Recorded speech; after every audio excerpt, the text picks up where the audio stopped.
나라의 나라 형통의 잠언 가운데 오늘 두 번째 시간으로 견고한 나라의 조건입니다. 나라가 형통하는 것에 조건이 있죠. 그 첫 번째가 의로운 통치자 덕망이었습니다. 28장이고요. 29장은 견고한 나라의 조건입니다. 어떠한 조건인지 봅시다. 여러분, 잠언에는 여호와 하나님의 주권성을 말하고 있다는 거 잊지 마시기 바랍니다. 그리고 거기에 나오는 지혜와 지식과 명철과 훈계와 근신이라는 것이 그 주권이 여호와 하나님께 있다는 것을 얘기를 하고 있습니다. 근데 그 나라, 하나님 나라요, 하나님 나라를 이렇게 만들어 간다는 걸 보여주기 위해서 이스라엘을 선택하시고 그 이스라엘 나라를 만들어 가시는 것을 우리가 보고 있습니다. 그 나라의 형통의 자문이다 이 말이죠. 나라 형통이라는 것은 하나님의 뜻대로 이루어져 가는 게 형통입니다. 내 생각, 내 뜻대로 이루어지는 게 형통이 아니에요. 근데 우리는 내 생각, 내 뜻대로 이루어져 가는 걸 형통으로 생각하죠. 이건 국어사전에 나와 있는 거예요. 형통이란 언어적 정의부터 우리 바르게 내려야 됩니다. 나라 형통의 요소가 28장, 29장. 그런데 첫 번째가 뭐라 했어요? 의로운 통치자 덕망. 통치자 덕망. 두 번째, 그러니까 여기에 나오는 통치자, 의로운 통치자, 악한 통치자 나오는데 의로운 통치자는 결국은 누구를 얘기하는 거예요? 예수 그리스도에 대한 모형을 그림자요. 결국은 여호와 하나님을 말하는 겁니다. 두 번째로 29장에 견고한 나라의 조건, 견고한 나라, 하나님 나라예요. 근데 이 나라를 하나님께서 만들어 가는데 하나님이 만들어 가면 보이지 않는 하나님이 만들어 갔다고 얘기하겠습니까? 그렇기 때문에 눈에 보이는 나라를 만들어 가십니다. 악한 자와 의인을 통해서 하나님이 만들어 갑니다. 방법이죠. 그걸 통해서 여호와 하나님을 계시하고 그 나라가 만들어져 가는 조건도 결국은 그 여호와 하나님의 주권에 있다 이 말입니다. 29장 1절에서 7절까지 보면 나라를 견고케 하는 지혜로운 통치자에 대해 가리킵니다. 29장 1절에서 7절까지 보겠습니다. 나라를 견고케 하는 지혜로운 통치자에 대한 가르침. 그러니까 지혜로운 통치자거든요. 지혜라는 것은요, 참 지혜자로 오실 메시아에 대한 모형과 그림자로서 나오는데 여기는 실제 당시에 존재했던 인물로 말하고 있다. 그것을 기억해야 됩니다. 29장 1절에 자주 책망을 받으면서도 목이 곧은 사람은 갑자기 패망을 당하고 피하지 못하리라. 누구를 염두에 두고요? 여로보암을 염두에 두고 하는 얘기입니다. 선지자들을 보냈지만은 선지자들을 통해서 책망을 받고 하나님의 뜻이 전달되지만은 뭐예요? 그 선지자들을 죽이고 핍박하고 내쫓고 하는 목이 곧은 왕, 북쪽 이스라엘을 염두에 둔 거죠. 피하지 못하리라. 결국 721년에 북쪽 이스라엘은 망합니다. 그럼 남쪽 유다는 영원하다 그랬잖아요. 그래서 남쪽 유다 다윗의 왕가, 남쪽 유다 다윗의 왕가가 계승되어진 거거든요. 그게 마태복음 1장 1절에 뭐라고요? 아브라함과 다윗의 자손 예수 그리스도의 족보라. 계보라.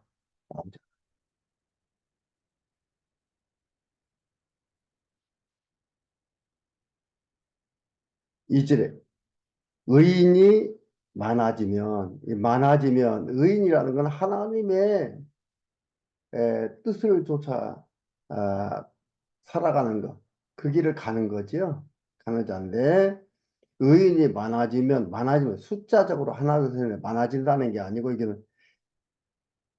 세력이 커지면 그런 얘기입니다. 세력이 커지면 백성이 즐거워.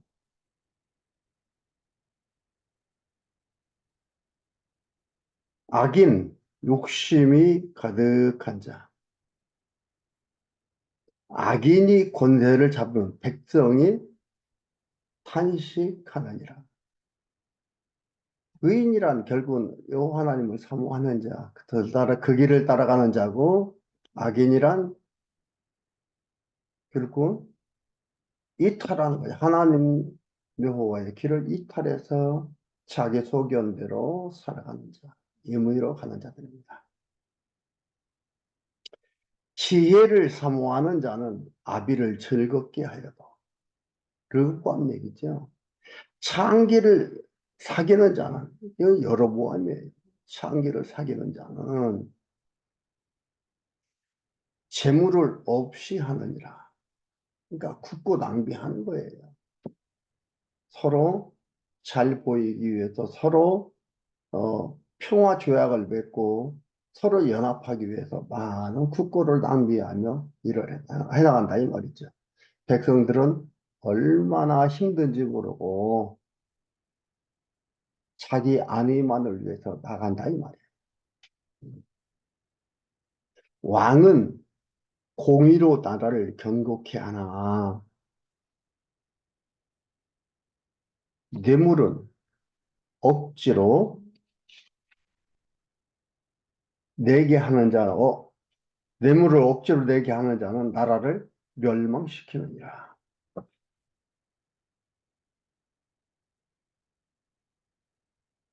5절에 이웃에게 아첨하는 것은 이웃이는 여로보암이 주변의 나라들한테 아첨하는 것도 있지만은 남쪽 유다가 이웃 갈라나간 여로보암에게 아첨하는 것, 그걸 얘기합니다. 아첨하지 말라 이 말이에요. 이웃에게 아첨하는 것은 그의 발 앞에 그물을 치는 것입니다. 악인이 범죄하는 것은 스스로 올무가 되게 합니다. 그러니까 발 앞에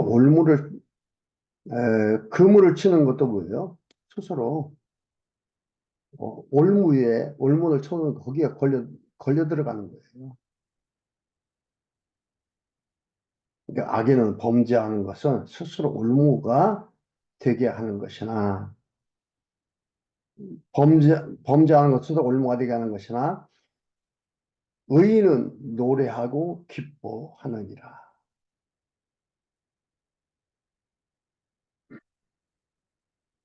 그래서 의인이란 여호와며 여호와 하나님을 의지하는 다윗 왕가의 길을 가는 것을 얘기합니다.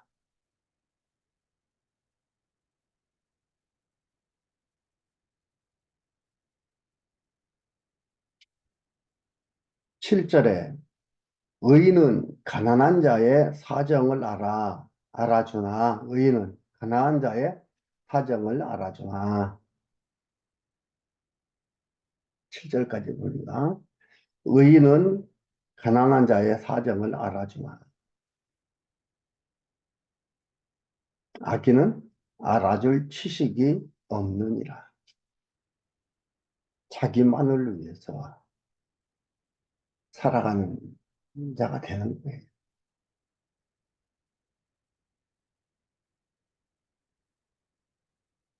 여러분, 이게 예수 그리스도, 그리스도에 대한 모형이라는 것을 좀 기억을 하시고, 신약 성경을 통해서 예수 그리스도의 그 모습들을 기록한 것을 여러분들이 떠올려야 됩니다. 아, 그 모형이구나. 그래야 성경이 바르게 해석이 되고 이해가 되고 그 말씀이 힘이 되는 겁니다. 29장 8절에서 17절까지는 나라의 왕위를 오랫동안 견고히 하는 지혜를 가리킵니다. 나라의 왕위를 오랫동안 견고히 하는 지혜. 어떻게 하면 나라의 왕위를 오랫동안 견고하게 할 수 있나. 그 지혜를 가리키는 거예요. 환하게 보이잖아요. 나라를 견고하게 하는 것. 왕위를 오랫동안 견고히 합니다. 남쪽 유다의 왕, 그 다윗이 초대 왕으로서 다윗 왕조의 시작이 되고 그것이 계속 이어져 만화의 왕으로 예수 그리스도가 오심으로써 완벽히 이루어져 가는 걸 우리는 너무나 잘 알고 있죠. 8절에 모만한 자는 거만한 걸 가리킵니다. 모만한 자는 성읍을 요란케 하여도 슬기로운 자는 노를 그치게 하느니라. 모만한 자, 거만하고 교만한 건 그러니까 슬기로운 자, 모만한 자 어? 서로 상대적으로 나오잖아요. 이게 여호와 하나님을 경외하는 자, 하나님의 계획을 따라 여호와 하나님의 그 길을 가는 자와 그러지 이탈한 자의 비교해서 나오는 것들입니다.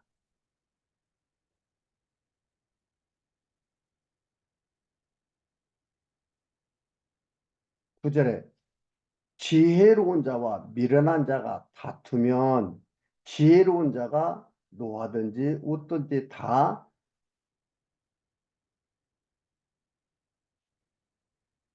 다투면 그 다툼이 그침이 없느니라 웃든지 그 다툼이 그침이 없느니라 하는데 이 말이 조금 이상한 느낌을 갖게 하잖아요. 여기 보면은 지혜로운 자와 미련한 자가 다투면 지혜로운 자가 노하든지 웃든지 그 다툼이 그침이 없느니라. 근데 여기서 지혜로운 자가 노하든지 웃든지 해서 지혜로운 자라는 이것은 히브리어 원문에 보면 뭐냐면요. 그가라는 2인칭 단수예요. 2인칭 대명사예요. 그가라는 2인칭 대명사로 나옵니다. 근데 여기선 지혜로운 자를 이렇게 했어요. 번역을 해가면서 계속 상대적인 말로 나오니까 그가로 번역해야 될 것 같다가 지혜로운 자로 번역을 하니까 약간은 혼란스럽습니다. 근데 이게 그가 노하든지 웃든지 그 다툼이 그침이 없니라는 게 자연스러운 번역이거든요. 자연스러움을 주거든요. 미련한 자가 다투면 그가 노하든지 웃든지 그 다툼이 그침이 없다 이 말이에요. 그러니까 그가라고 하든지 아니면 미련한 자라고 이렇게 해요. 미련한 자가 노하든지 웃든지 미련한 자로 어, 기록을 하는 것이 자연스럽다 이 말입니다. 왜 그러냐면 뒤에 11절에 보면 이렇게 나옵니다. 11절에 어리석은 자는 그 노를 다 드러내어도 지혜로운 자는 그 노를 억제하느니라. 그러니까 미련한 자는 어리석은 자는 다 드러내도 지혜로운 자는 억제한다 이 말이에요. 근데 지혜로운 자가 노하든지 웃든지 노한다는 얘기는 안 맞는 얘기잖아요. 11절과 9절이 서로 상반된 말을 하는 겁니다. 그래서 이것은 그가라고 번역하든지 아니면 미련한 자가라고 번역하는 것이 자연스럽다. 이렇게 말하고 싶습니다. 그래서 미련한 자가 노하든지 웃든지 그 다툼이 그침이 없는 피를 흘리기를 좋아하는 자는 온전한 자를 미워하고 정직한 자의 생명을 찾느니라. 어리석은 자는 그 노를 다 드러내어도 어리석은 자 이렇게 그 노를 다 드러내어도 지혜로운 자는 그 노를 억제하느니라 말씀드렸죠. 관원이 거짓말을 신청하면 그 하인은 다 악하니라. 관원의 영향을 받아서 관원으로 말미암아 악해진다 이 말이에요. 가난한 자와 포악한 자가 섞여 살거니와 가난한 자와 포악한 자가 섞여 산다 이 말이죠. 하거니와 여호와께서는 그들의 눈에 빛을 주십니다. 하나님께서 빛의 생명을 주셔서 이들을 살아간다 이 말이에요. 포악한 자도 가난한 자도 포악한 자는 하나님께서 생각지도 않았는데 그들이 포악해진 거고 가난한 자는 하나님께서 함께하는 그런 자들이 그게 아니에요. 불쌍해서 같이 하는 게 아니고 좀 포악해서 버려버린 게 아니라 하나님께서 그들한테 다 생명의 빛을 준다 이 말 주시느니라. 다 주관한다 이 말. 왕이 가난한 자를 성실히 시원하면 그 위가 영원히 견고하리라. 어떻게 떠올라요? 채찍과 꾸지람이 지혜를 주거늘 임의로 하게 버려두면 그 자식은 어미를 욕되게 하느니라. 어떤 배경이 떠오릅니까? 다윗의 아들 압살롬, 아도니아. 임의로 자기 소견대로 왕 되려고 했잖아요. 편안하고 아버지를 제거하려고 했잖아요. 그러나 그러지 못했지. 소돔을 왕으로 세우려고 하는데 그들이 왕 되려고 했어요. 어떻게 보면 부모를 욕되게 하는 거지. 그러나 그 밑에서 자라난 솔로몬은 언약대로 왕이 되었습니다.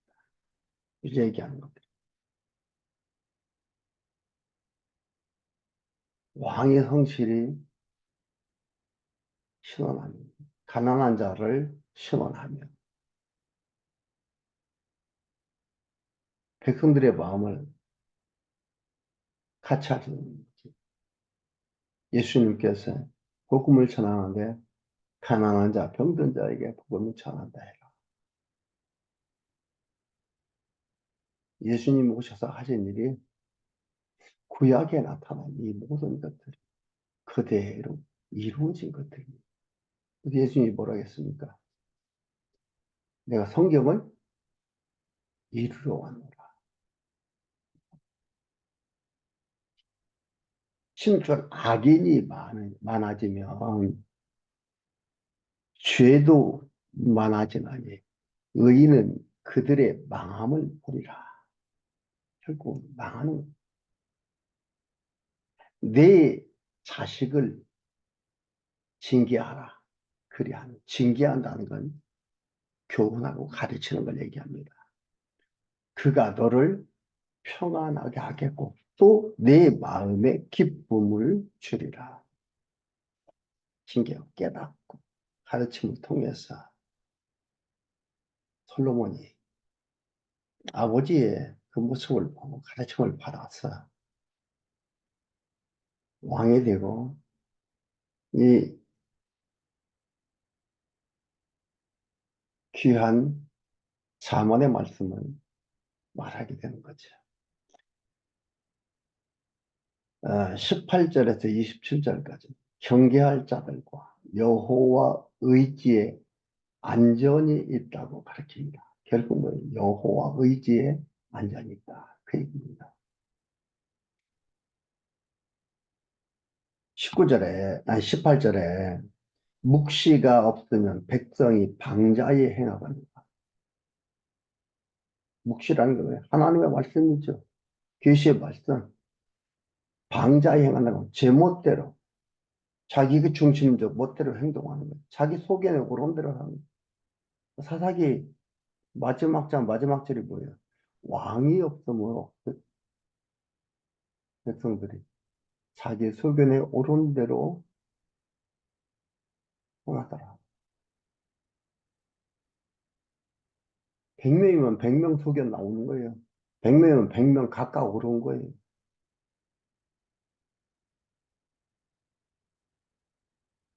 방자에 행하다. 그런 얘기입니다. 율법을 지키는 자는 복이 있느니라. 율법. 하나님의 뜻이지요.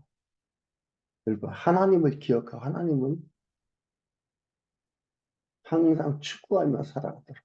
하나님으로 말미암아 되어진다는 것은 하나님이 주도하고 계시다는 것은 하나님이 섭리 주관하신다는 것을 알게 되는 거예요. 율법이지.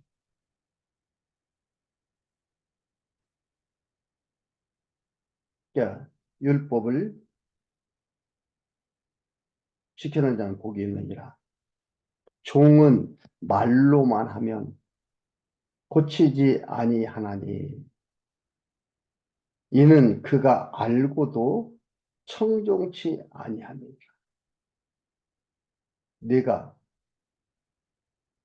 언어에 조급한 사람을 보느냐? 그보다 미련한 자에게 오히려 바랄 것이 있느니라.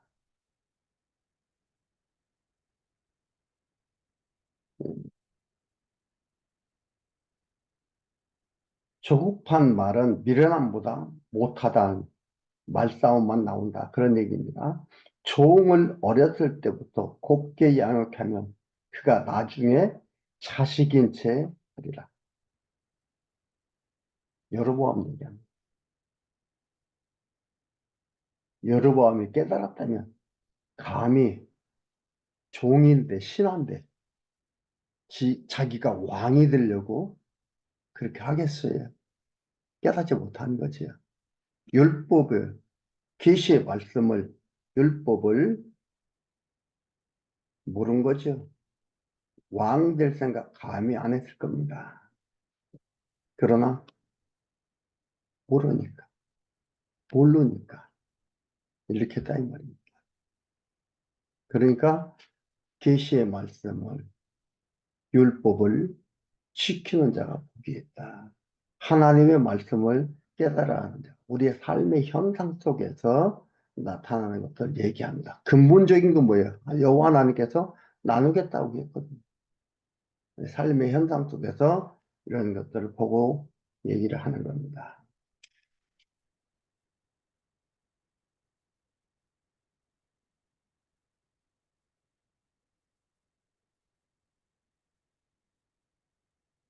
그러니까 미련한 자에게 오히려 바랄 것이 있느니라 이 얘기는 조급한 자보다는 미련한 자가 낫다 이 말이에요. 그건데 조급한 말은 미련함보다 못하다. 조급한 말싸움만 하고 이런다는 것을 얘기하고 있습니다. 그리고 종은 어렸을 때부터 곱게 양육하면 그가 나중에 자식인 채 하리라. 노하는 자는 다툼을 일으키고 분하는 자는 분하여 하는 자는 범죄함이 많으리라. 여러분, 사람이 교만하면 낮아지게 되겠고 마음이 겸손하면 영예를 얻으리라.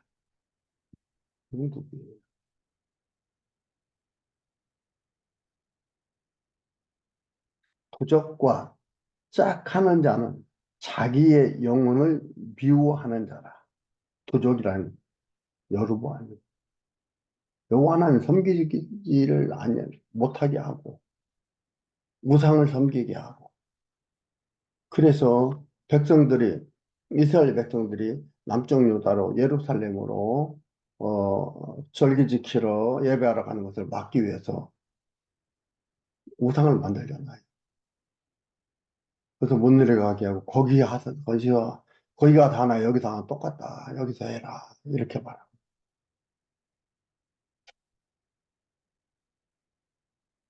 그러니까 교만하면 낮아지게 되고 마음이 겸손하면 영예를 얻으리라. 도적과 짝하는 자의 영혼을 미워하는 자라. 그는 맹세함을 들어도 직고하지 아니하느니라. 사람을 두려워하면 올무에 걸리게 되거니와 여호와를 의지하는 자는 안전하리라. 철저히 하나님 작정주의자입니다. 하나님 의지하는 것을 얘기를 하고요. 여호와를 의지하는 자는 안전하리라. 주권자에게 은혜를 구하는 자가 많으나 사람의 일의 작정은 여호와께로 말미암느냐. 철저하게 하나님 작정주의죠. 작정주의자입니다. 하나님의 주권대로 쓰여진다 이 말이에요. 자기 주권이 아니에요. 하나님 주권입니다. 결국 이렇게 얘기를 하면서 쭉 얘기하면서 결론이 뭐예요? 주권자에게 은혜를 구하는 자가 많으나 사람의 일의 작정은 여호와께로 말미암. 불의한 자는 의인에게 미움을 받고 정직한 자는 악인에게 미움을 받느니라. 여호와 하나님을 의지하고 살아가는 자, 의인된 자, 결국은 이는 미움을 받는다. 미워하는 거, 싫어하는 거 이상하게 여기지 말라 이 말이에요. 견고한 나라의 주권입니다. 결국 여호와 하나님이 그 주권을 가지고 있는. 그러나 삶의 현장 속에 미워함이 있다. 포악한 자와 가난한 자가 같이 있다. 같은 그들에게 생명의 빛을 비춰주신다. 그러면서 여호와 하나님을 드러내 보여주고 그 주권성을 보여주고 있는 것입니다. 이 하나님의 삶에 우리가 있다는 걸 잊지 마라. 잊지 마십시오. 그 여호와 하나님의 주권에 우리가 의인으로서 붙들리고 있다는 것. 기억한 행복한 시간들 되시기를 바랍니다.